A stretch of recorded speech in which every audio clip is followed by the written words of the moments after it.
不就又能成？迟早有你小子后果。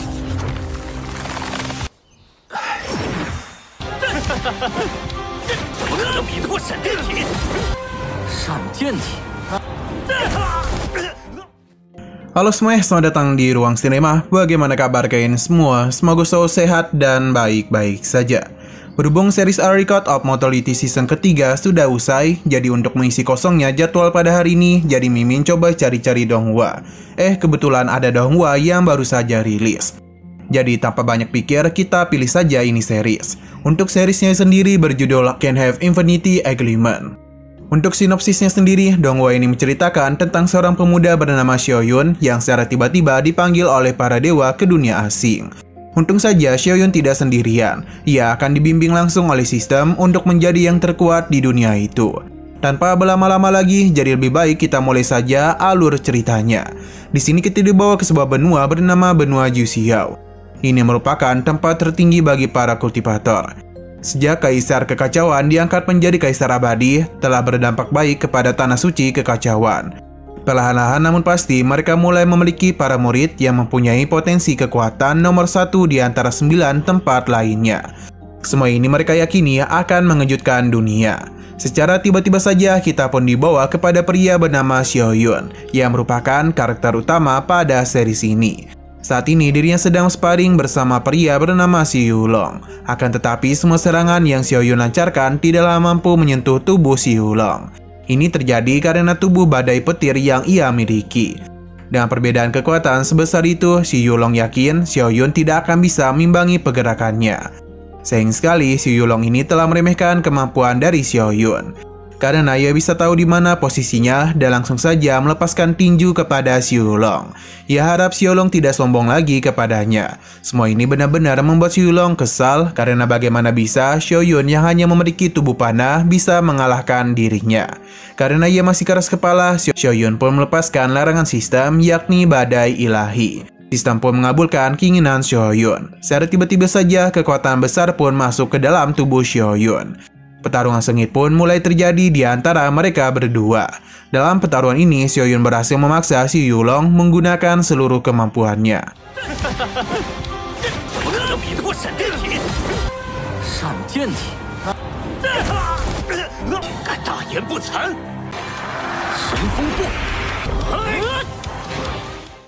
Namun sayang sekali kita tidak tahu apa yang akan terjadi selanjutnya. Karena kita langsung dibawa ke sebulan yang lalu. Sistem memberikan selamat kepada Xiaoyun karena telah berhasil menyelesaikan tugas pertama, yakni tiba di Tanah Suci Kekacauan. Sebagai hadiahnya, ia pun akan diberikan pencerahan. Xiaoyun sangatlah senang karena akhirnya sampai juga dirinya di sini. Saat kemudian para tetua pun datang, yang mana ternyata Tanah Suci Kekacauan ini sedang melakukan ujian masuk sekte. Ketiga tetua inilah yang akan bertanggung jawab untuk mengawasi seleksi mereka. Hanya akan ada satu ujian dalam penerimaan ini, yang mana para peserta diminta untuk membunyikan manik kekacauan. Seketika saja muncullah sebuah lonceng besar yang jatuh dari atas langit. Semua ini adalah ulah dari tetua itu. Melihat keberadaan lonceng ini seketika saja membuat para murid terkejut. Karena bagaimanapun, dulu ini adalah senjata ilahi bumi yang legendaris. Seorang murid pun maju yang membuat para tetua terkejut dan keberanian yang ia miliki. Harapan besar para tetua hilang dalam sekejap mata karena murid ini hanya berani saja, sedangkan kekuatannya tidak begitu besar. Seberapa keras pun dirinya berusaha, lonceng itu tetap tidak bisa ia bunyikan. Murid ini mengira kalau loncengnya bermasalah, padahal yang bermasalah adalah kekuatannya. Murid itu pun langsung diusir oleh para tetua.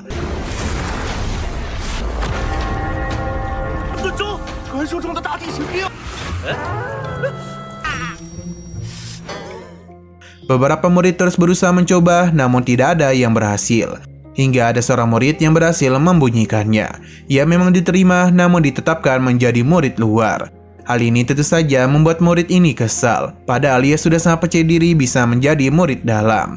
Tapi pada ia loncengnya hanya berbunyi 9 kali.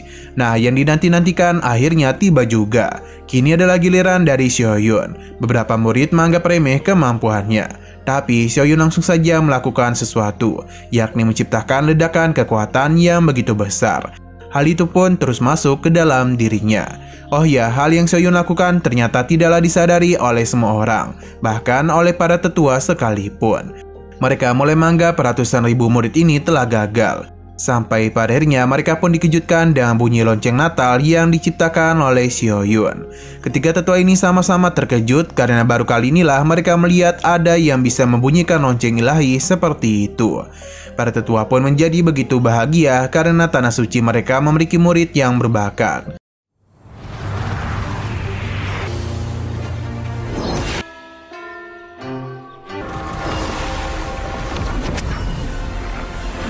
Untuk Xiaoyun sendiri kebingungan mengapa mereka begitu heboh, padahal ia hanya menggunakan sedikit kekuatannya saja. Xiaoyun kembali dikejutkan dan kemunculan beberapa sosok kuat di hadapannya. Tetua ini mencoba mengajak Xiaoyun join ke tanah sucinya, tapi ada yang melewatinya. Ia merupakan Tuan Suci. Xiaoyun yang menyadari hal itu segera memberikan hormat kepadanya. Tuan Suci menghentikan semua itu karena bakat hebat yang Xiaoyun miliki, maka kedepannya ia akan menyamai dirinya. Mungkin dia itu akan menjadi anak dewa. Xiaoyun sama sekali tidak paham dan hanya iya saja. Ia pun memanggil Tuan Suci sebagai seniornya. Di sini Tuan Suci pun mengeluarkan para murid lainnya padahal mereka belum melakukan ujian. Selain itu, Tuan Suci juga memperkenalkan Xiaoyun kepada beberapa leluhur yang ingin menjadikannya sebagai murid. Para leluhur terus memberikan janji-janji manisnya kepada Xiaoyun agar dia bisa memilih mereka sebagai gurunya. Hanya saja, semua perkataan mereka malah membuat Xiaoyun kebingungan harus memilih siapa.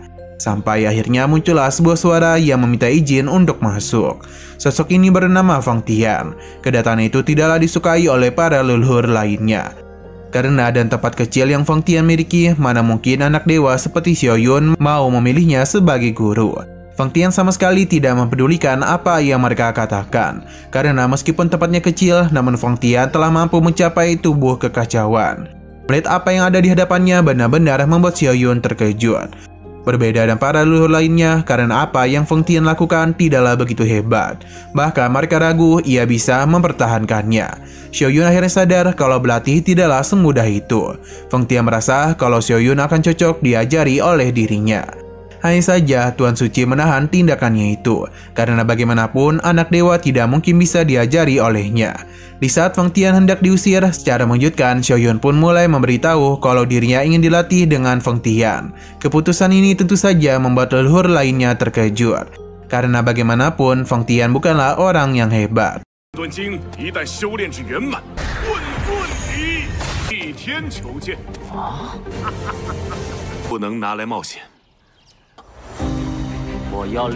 Meskipun dia adalah putra kekacauan, tapi untuk menggunakan sutra kekacauan saja, Fang Tian membutuhkan waktu 900 tahun lamanya. Fang Tian kembali mentertawakan perkataan mereka. Ia mengakui kalau dirinya sangatlah buruk berkultivasi. Namun bukan berarti dirinya bisa dikalahkan di ranah yang sama. Sekali lagi, para leluhur mentertawakan ucapannya, karena semua leluhur sudah berada di alam kudus, sedangkan Fang Tian berada jauh di bawah mereka. Ketika gurunya terus ditertawakan, Xiaoyun pun mulai memberikan pembelaan karena yakin Fang Tian bisa menjadi guru yang baik untuknya. Ucapannya itu sekali lagi mengejutkan semua leluhur. Namun sebelum berkata lebih lanjut, Sista memberitahu kalau lebih baik Xiaoyun berhenti menjadi anak dewa dan akan mendapatkan hadiah darinya. Xiaoyun tentu tidak menyangka padahal dia itu sedang memamerkan statusnya.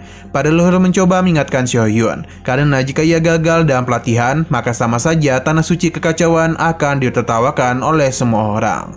Xiaoyun paham, jadi dan begini dirinya pun akan melepaskan posisi anak dewa. Apa yang dia katakan tentu tidak bisa dipercayai, padahal statusnya itu sangatlah hebat. Namun Xiaoyun tetap kokoh pada keputusannya yang ingin menjadi roh kekacauan saja. Jadi tidak mungkin baginya untuk menjadi anak dewa. Para leluhur pun menjadi kesal dan omongan Xiaoyun. Mereka meyakini cepat atau lambat ia pasti akan menyesali keputusannya. Pada akhirnya semua leluhur pun pergi dari tempat itu. Bahkan Tuan Suci juga tidak percaya dengan keputusannya.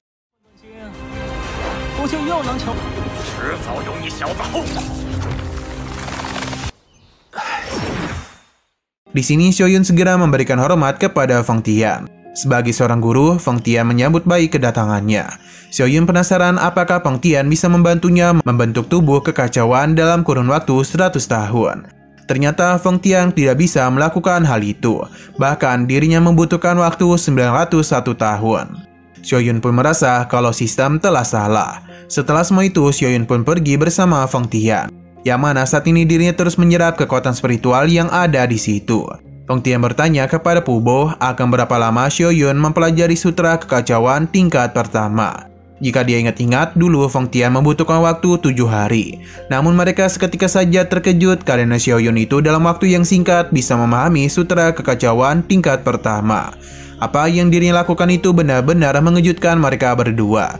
Terlebih lagi, pemahaman Xiaoyun terhadap sutra kekacauan terus meningkat, bahkan ke 6 hingga 7 tingkat. Mereka meyakini kalau Xiaoyun memang merupakan putra berbakat. Feng Tian menjadi tidak heran karena Xiaoyun adalah muridnya.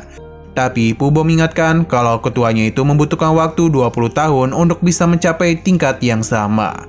Selain mereka, Tuan Suci juga sama terkejutnya dengan bakat hebat yang Xiaoyun miliki. Tapi dia tidak menyangka Xiaoyun malah memilih Feng Tian. Mereka pun meyakini Feng Tian pasti mempertaruhkan segalanya untuk melatih Xiaoyun. Namun nyatanya Feng Tian tidak berbuat apapun, karena Xiaoyun sendirilah yang menerobos. Ia sebagai guru pun merasa begitu lega.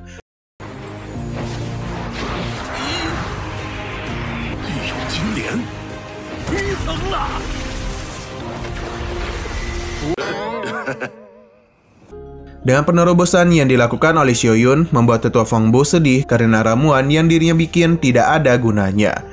Jadi dirinya akan menyerahkan kepada Lin Xiaoyi yang ternyata sejak tadi berendam di dalam ramuan itu.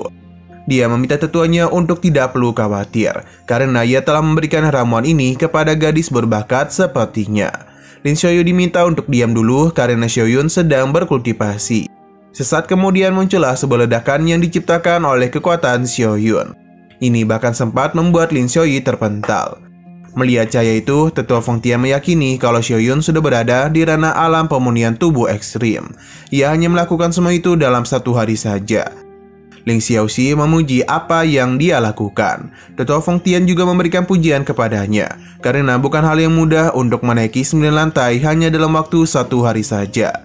Walaupun begitu, Feng Bo meminta Xiaoyun untuk tidak tergesa-gesa, karena tidak peduli seberapa cepat ia menerobos, melampaui tetua Feng bukanlah hal yang sulit. Tentu bukan hal itu yang dirinya maksud. Yang diinginkan oleh tetua Feng Tian adalah Xiaoyun harus meningkatkan fisiknya dulu, supaya bisa dengan mudah memasuki wilayah terlarang. Padahal itu membuat Xiaoyun penasaran dan apa yang gurunya katakan. Jadi Feng Tian mulai menjelaskan kalau tanah suci kekacauan mereka pernah mencapai kekuatan tempur di bidang pemunian tubuh. Dan begitulah mereka baru bisa memasuki 9 master alam terlarang. Xiaoyun berjanji dirinya akan mencapai hal itu, jadi dia meminta bimbingan kepada gurunya. Namun nyatanya Feng Tian tidak memiliki hal yang bisa diajarkan kepada Xiaoyun. Feng Tian memintanya untuk pergi ke Pavilion King Chen atau Pavilion Bintang.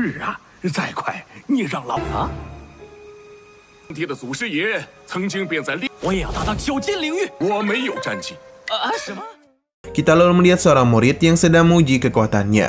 Ia pun menyombongkan hal itu, hanya saja ia pun dikejutkan dan kekuatan yang Lin Xiaoyi miliki. Mereka sungguh tidak menduga gadis kecil sepertinya telah mencapai ranah permunian tubuh. Lin Xiaoyi merasa mereka seharusnya tidak menyombongkan hal ini di depannya. Ketika semua orang itu terdiam, muncullah seorang pria bernama Sun Juxiao. Ia akan membuat gadis ini terdiam dengan kekuatannya. Tinju yang dilancarkan oleh Sun Juxiao telah mendapatkan nilai 70.000. Para pria di sana menjadi begitu terpukau dan kekuatan yang ia miliki. Memang tidak heran dia disebut sebagai jenius terbaik. Hanya saja Lin Xiaoyu bukanlah apa-apa jika dibandingkan dengan seniornya, yang tentu tidak bukan adalah Xiaoyun. Wajar mereka begitu terkejut karena bagaimanapun dia merupakan kandidat dari anak dewa. Tapi rumor mengatakan Lin Xiaoyu sudah keluar. Sun Juxiao sama sekali tidak takut kepada Xiaoyun. Bahkan ia meyakini kalau dia itu telah berbuat curang di ujian masuk. Ketegangan pun mulai terjadi di antara mereka berdua. Sampai pada akhirnya Xiaoyun pun muncul. Sun Juxiao penasaran apakah kedatangan Xiaoyun kemari adalah ingin membuktikan dirinya juga. Tapi yang Xiaoyun pikirkan saat ini ada cara ia mendapatkan pencerahan lebih banyak lagi. Sistem pun memberitahu jika Xiaoyun memiliki orang-orang di sekitarnya, maka dia itu akan mendapatkan poin pencerahan. Selain itu, misi-misi yang dirinya dapatkan juga akan menjadi lebih banyak. Mendengar semua itu tentu saja membuat Xiaoyun menjadi bersemangat. Lin Xiaoyun meminta seniornya untuk menutup mulut Sun Jixiao karena ia telah meremehkan kemampuannya. Xiaoyun paham jadi dirinya akan menunjukkan seberapa hebat kekuatan yang ia miliki. Semua orang pun sedang menantikan kemampuannya.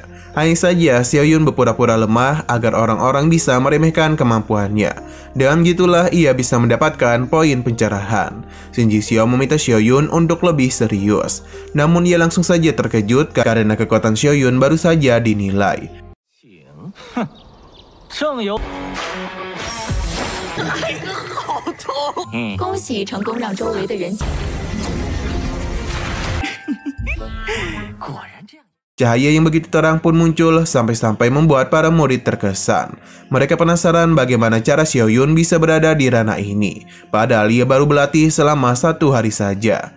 Tidak heran mengapa ia bisa disebut sebagai anak dewa. Sistem pun memberikan selamat kepada Xiaoyun karena ia sudah berhasil menyelesaikan misi pemberiannya. Dan begini ia pun bisa mendapatkan poin pencerahan. Walaupun begitu, Xiaoyun masih memerlukan beberapa poin untuk bisa menggunakan teknik emas kekacauan. Sepertinya ia tidak bisa bersikap low profile dan harus terus pamer agar semua orang bisa terkesan. Dan begitulah dirinya bisa mendapatkan poin lebih banyak lagi. Semua orang di sana sama sekali tidak bisa berkata-kata. Lin Xiaoyun yakin betul Sun Jixiao pasti menyesal karena telah menuduh seniornya curang. Berhubung mereka masih penasaran, jadi Lin Xiaoyun menjelaskan kalau seniornya memiliki kekuatan tempur 100.000. Jadi sangat mudah baginya untuk melakukan penerobosan karena pemunihan tubuh dalam waktu 1 hari saja. Seharusnya mereka tahu siapa yang lebih hebat. Sun Jixiao pun menyingkirkan Lin Xiaoyun. Untung saja ada Xiaoyun yang menahannya. Dia pun kesal dan tindakan Sun Jixiao, tapi sebagai seorang senior, ia menganggap tindakannya itu adalah benar. Xiaoyun memintanya untuk tidak perlu khawatir karena ialah yang akan mengurus Lin Xiaoyun. Namun sebelum mereka pergi, lagi dan lagi Sun Jixiao menahan mereka. Ia ingin memberikan nasihat kepada Xiaoyun, yang mana Sun Jixiao tetap yakin Xiaoyun ini telah berbuat curang. Jadi lebih baik dia itu menyembunyikannya dengan sangat hati-hati. Karena jika sampai ia bertemu dengan Papilion King Chen, maka ia yakin trik curang yang ia lakukan pasti akan diketahui. Ia tetap saja akan meremehkan kemampuan dari Xiaoyun. 给我让开，挡住路！楚兄，这是很上心了。死！只是一会儿见到星宿，还有什么法？师兄，好自为之吧。 Sesaat kemudian muncullah sebuah portal yang akan membawa Xiaoyun dan Lin Xiaoyi ke Papilion Bintang. Di dalam sana ada begitu banyak murid dan terlihat juga ada beberapa bola cahaya yang cukup misterius. Lin Xiaoyun pun penasaran apa yang harus mereka lakukan di sini. Apalagi dia ini belum bisa menentukan pilihannya. Salah satu murid meyakini kalau ini pasti adalah kali pertama mereka kemari. Jadi mereka itu harus banyak belajar dari dirinya. Akan tetapi Xiaoyun merasa kalau murid ini pasti tidak memiliki nilai yang begitu bagus. Sepertinya perkataan Xiaoyun benar adanya, sebab pria itu kesal dan pergi dari hadapan mereka. Lin Xiaoyun penasaran bagaimana cara Xiaoyun mengetahui hal itu. Bagi Xiaoyun ini sangatlah mudah. Bahkan sekali lihat saja, ia sudah bisa tahu nilai-nilai yang didapatkan para murid. Sesaat kemudian seorang pria memberitahu kalau penilaian akan segera dimulai. Mereka harus berhati-hati dengan Dewa Bintang. Sebaiknya mereka tutup mata dan dengarkan perintah saja. Siapapun yang bisa memanggil dunia bawah untuk maju, maka mereka akan menerima hasil yang baik. Para tetua sepertinya ingin memfokuskan perhatian kepada Xiaoyun, karena mereka sudah tahu bakat yang ia miliki. Feng Tian yakin kalau tetua Tianchen pasti bisa memberikan skor yang sesuai untuk muridnya itu. Para tetua pun iri dan harta karun yang Feng Tian dapatkan. Sesaat kemudian muncullah seorang pria bernama Tiani. Kedatangannya tentu membuat mereka terkejut karena Tiani sudah berhasil menerobos ke alam surga setengah langkah. Pencapaian yang ia dapatkan saat ini merupakan teladan bagi generasi muda. Tiani meminta untuk tidak terlalu memujinya. Ia berharap ada begitu banyak orang yang seperti dirinya. Karena begitulah memasuki alam surgawi bukanlah perkara yang mudah. Ia yakin 100 tahun ke depan tidak ada satu seorang pun di tanah suci kekacauan miliknya yang gagal. Feng Tian memintanya untuk tidak banyak bacot dan lebih baik mereka melihat penilaian itu. Pertama adalah giliran Lin Xiaoyin, yang mana bola merah pun dirinya dapatkan. Lin Xiaoyin benar-benar sangat senang karena ia mendapatkan rekor kelas 1. 还是修士根本惊人，却终究无法谈了吗？居然拿到了16战绩！ Chun Ji Xiao memintanya untuk tidak bersenang hati dulu, karena yang ia dapatkan bukanlah hal yang begitu bagus. Nah, selanjutnya adalah giliran dari Chun Ji Xiao, yang mana ia pun mendapatkan bola emas. Ini berisikan tinju hegemoni 9 putaran. Untuk sekarang mungkin teknik yang dia miliki adalah penilaian yang luar biasa. Para murid pun meyakini kalau Chun Ji Xiao adalah jenius yang sebenarnya. Chun Ji Xiao pun memamerkan penilaian rekor sempurna yang dia miliki. Chun Ji Xiao ini adalah murid dari Tianyi, jadi para tetua pun memberikan pujian kepadanya. Sebab Tianyi tidak hanya hebat, namun juga berhasil menciptakan murid yang berbakat. Penilaian yang muridnya dapatkan itu sangatlah hebat. Bisa diyakini masa depannya tidak akan terbatas. Tianyi menerima pujian itu dengan senang hati. Ia juga meyakini kalau Chu Tianyi akan menjadi jenius yang hebat. Tianyi menerima pujian itu dengan senang hati. Ia juga meyakini kalau muridnya itu akan menjadi jenius yang hebat. Di masa depan, ia akan memasuki alam surga dan menjadi orang yang sangat suci. Para tetua sepertinya setuju dan apa yang dirinya pikirkan, karena bagaimanapun ia telah mendapatkan nilai super.